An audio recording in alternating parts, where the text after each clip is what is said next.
Bismillahirrahmanirrahim. Today our topic is electric potential energy. That is the lecture number 26.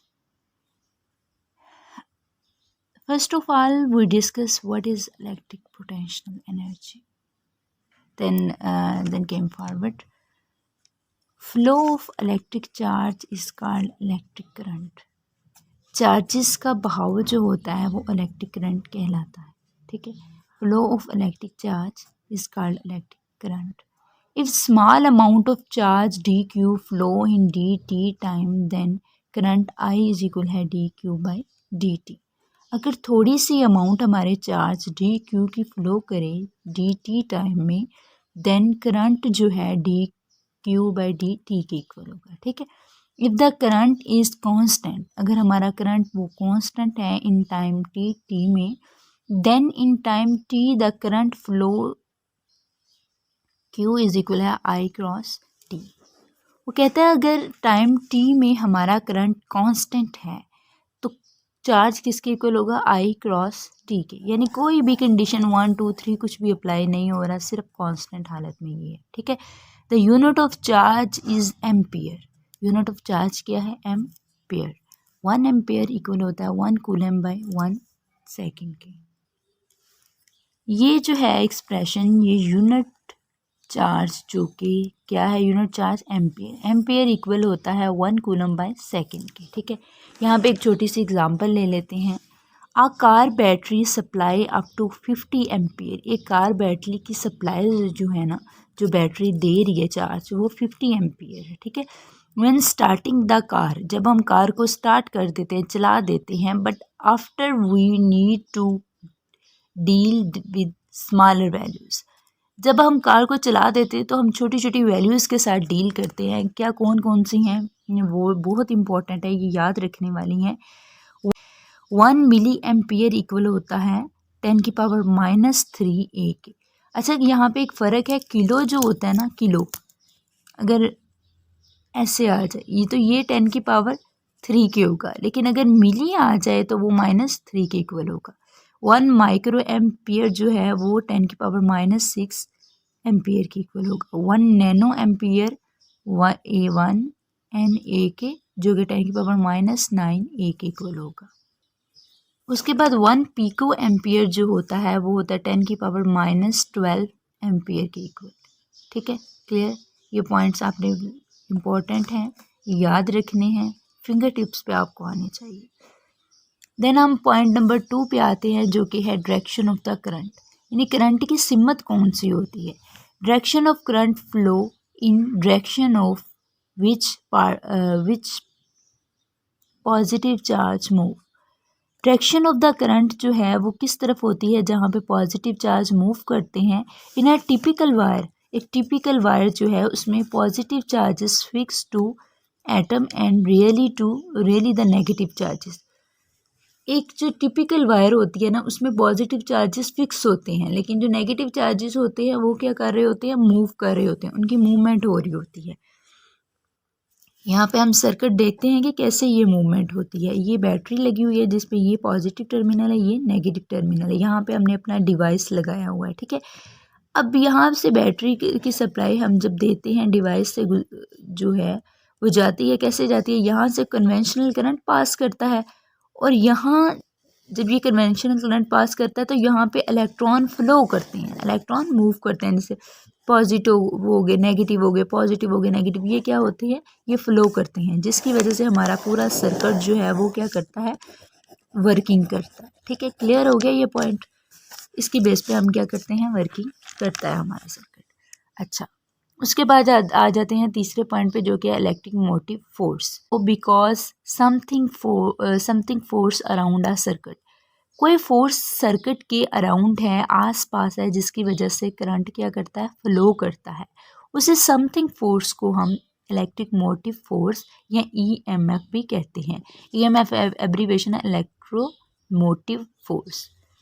अब यहाँ पे बात याद रखने वाली क्या है, वो use bad technology because EMF is not force. हम गलत टेक्नोलॉजी को इस्तेमाल करते हैं क्योंकि हमारी इलेक्ट्रोमोटिव फोर्स जो है वो फोर्स नहीं है. बज़ाहिर ये फोर्स नज़र आ रही है लेकिन ये फोर्स नहीं है, ठीक है। It is difference in इलेक्ट्रोपोटेंशियल between two points of the circuit. ये डिफरेंस होता है पॉइंट्स के सर्किट के दरमियान में। यहाँ पे हमारे V किसके इक्वल है, V A minus V B के। इसका मतलब है कि अगर वी ए यहाँ पे है तो वी बी यहाँ पे है, इन दोनों का डिफरेंस। करंट डायरेक्टली प्रोपोर्शनल होता है वोल्टेज के, एंड करंट इज इक्वल हो गया V बाई आर के, ठीक है। जैसे ये V इज इक्वल है I आर के, तो करंट एक साइड पे आ गया V बाई आर, ये इसके नीचे R इज इक्वल है वी आई के। अगर हमने R मालूम करना है तो V बाई आई लगा लेंगे, ठीक है। ये हमारा नीचे सर्किट दिया गया है। सर्किट देखें आप, ये रेजिस्टेंस है, यहाँ पे भी करंट बह रहा है, यहाँ पे भी करंट बह रहा है, ठीक है। और ये हमारा क्या लगा है, वोल्टेज सोर्सेज। यहाँ से क्या दे रहे हैं, वोल्टेज सोर्सेज दे रहे हैं, ठीक है। क्लियर हो गया यहाँ तक पॉइंट। अच्छा, उसके बाद आते हैं हम अपने पॉइंट नंबर 4 पे, that is the Ohm law, ठीक है। Current depend upon applied voltage in complicated way. Current depend करता है अप्लाइड वोल्टेज पे, जो वोल्टेज हम देते हैं किस में, कॉम्प्लिकेटेड वेज में, ठीक है। Resistance depend upon current. Resistance किस पे डिपेंड करती है, करंट पे। ये मैंने हाईलाइट इसलिए किया कि ये बात याद रखने वाली। Current depend upon the applied voltage और resistance depend upon the current.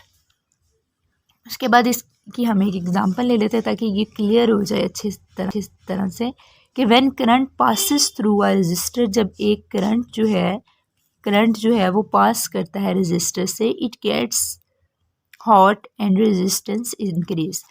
जब करंट पास करता है थ्रू द रेजिस्टर से तो क्या होता है, ये हमारी जो चीज़ है, डिवाइस है, वो क्या हो जाता है, गर्म हो जाता है, एंड रेजिस्टेंस इंक्रीज। और इसकी रेजिस्टेंस जो है वो क्या हो जाती है, बढ़ जाती है।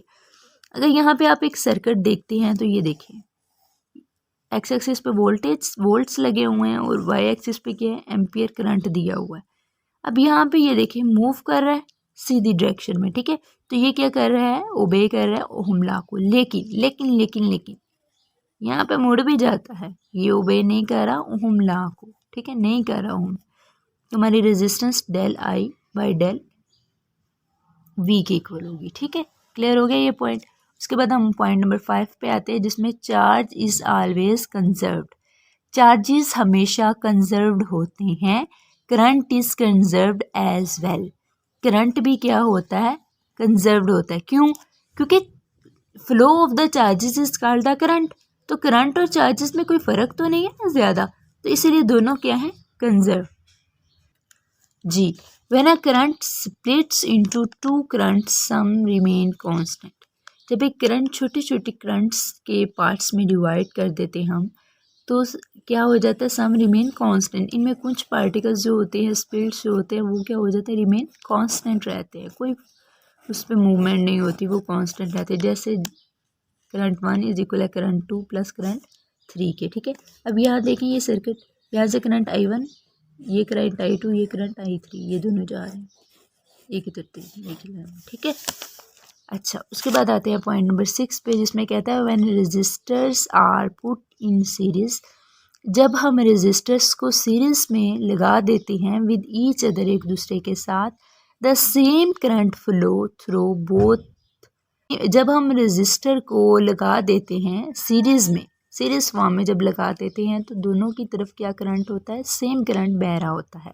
जैसे वी आई जो है इक्वल होगा IR1 की, V2 इज इक्वल होगा IR2 के, ठीक है। तो total potential drop across the pairs क्या हो जाएंगे, V1 प्लस V2, और यहाँ पे वैल्यूज पुट कर देंगे IR1 IR2 की, तो I कॉमन ले लेंगे, R1 प्लस R2 आ जाएगा ब्रैकेट में, ठीक है। तो R1 प्लस R2, क्योंकि V बाई आई इक्वल होता है इक्विवेलेंट रेजिस्टेंस। यहाँ पे अगर आप अपनी डायग्राम में देखते हैं तो यहाँ पे R1 लगा है, यहाँ पे V1 लगा हुआ है, ये रेजिस्टेंस है और ये रेजिस्टेंस 2 है, ये 1 ये 2। उसके बाद पॉइंट नंबर 7 पे आ जाते हैं, that is resistor can also be put parallel. Resistors को सिर्फ सीरीज में नहीं पुट कर सकते, हम इनको किस में भी पुट कर सकते हैं, पैरेलल तरीके से भी। इट मीन्स, इसका मतलब है कि same voltage across both current.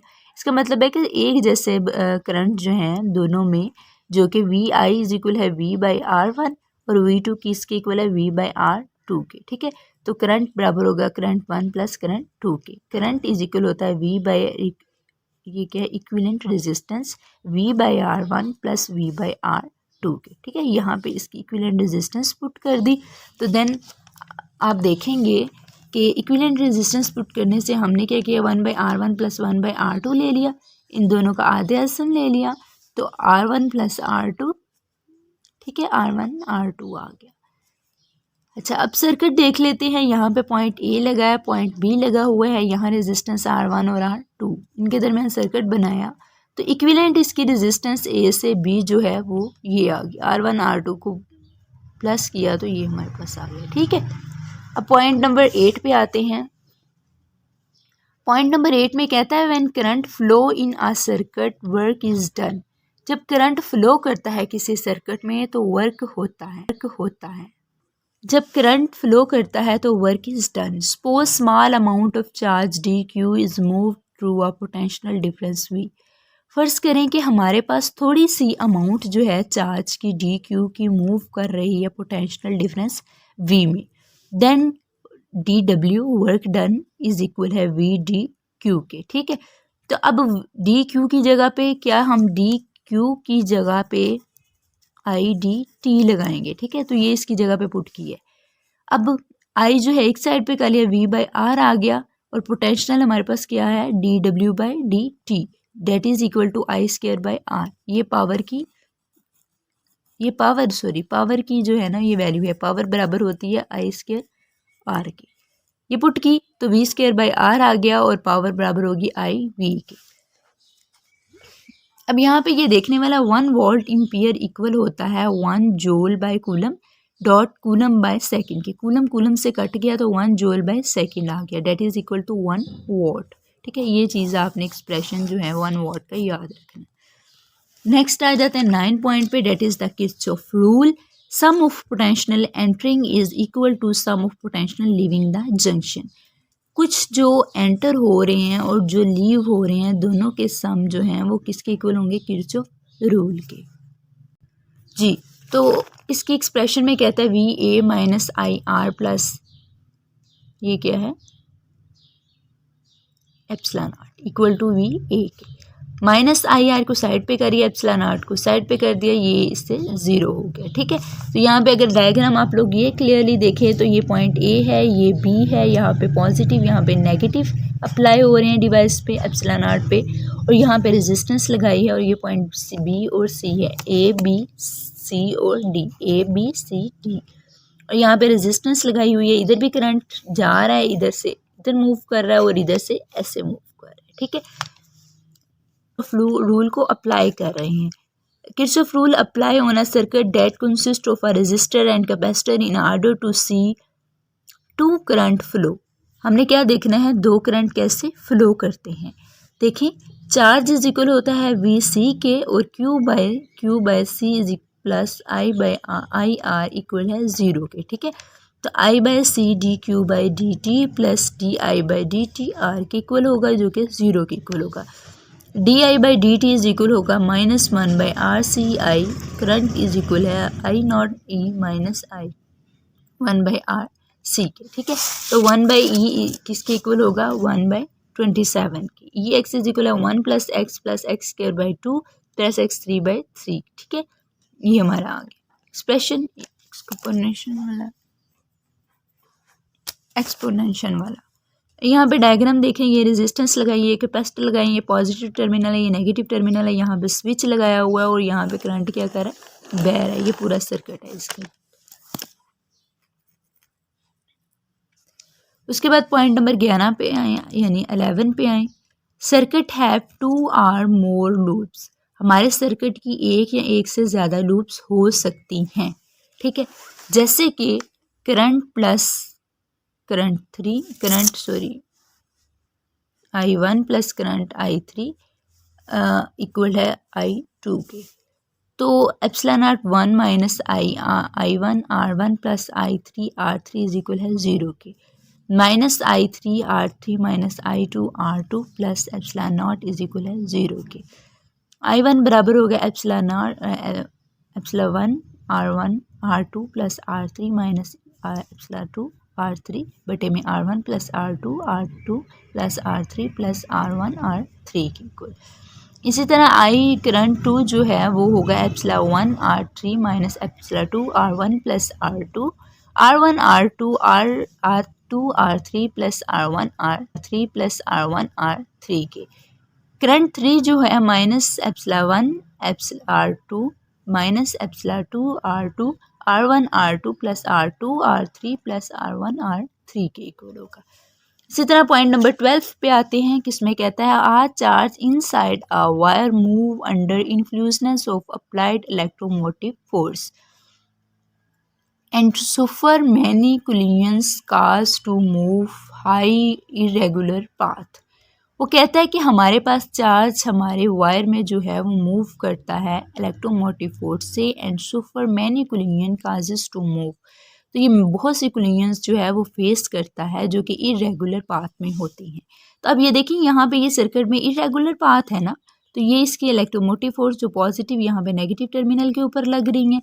अच्छा, उसके बाद आते हैं last point, that is the point number 13। Consider a wire, फर्ज करेंगे कि हमारे पास वायर है थ्रू विच चार्ज फ्लो, जिसकी वजह से चार्ज क्या है फ्लो कर रहा है। Suppose number of the charge per unit volume N, number of charges क्या है एन है, ठीक है। We multiply N by area of wire and length of wire, ठीक है। हम किससे मल्टीप्लाई करेंगे, एरिया और लेंथ से। क्यू बराबर हो गया एन ए एल ई के और टाइम हमारे पास L by V D T के। अब करंट बराबर है क्यू बाई टी के, क्यू की वैल्यू पुट कर दी हमने ये वाली और टी की वैल्यू पुट कर दी, तो हमारे पास फाइनली ये इधर से कैंसलिंग हो गए तो N A E V D T आ गया, ठीक है। ये हमारा एक्सप्रेशन था। यहाँ पे हमारा चैप्टर नंबर 26 जो है वो कंप्लीट हो जाता है। उम्मीद है कि आपको सब पॉइंट्स की अच्छे से समझ आ गई होगी। अब हम नेक्स्ट वीडियो के साथ मिलते हैं, तब तक के लिए अपना अपने प्यारों का ख्याल रखिए, दुआओं में याद रखिए। अल्लाह हाफिज़।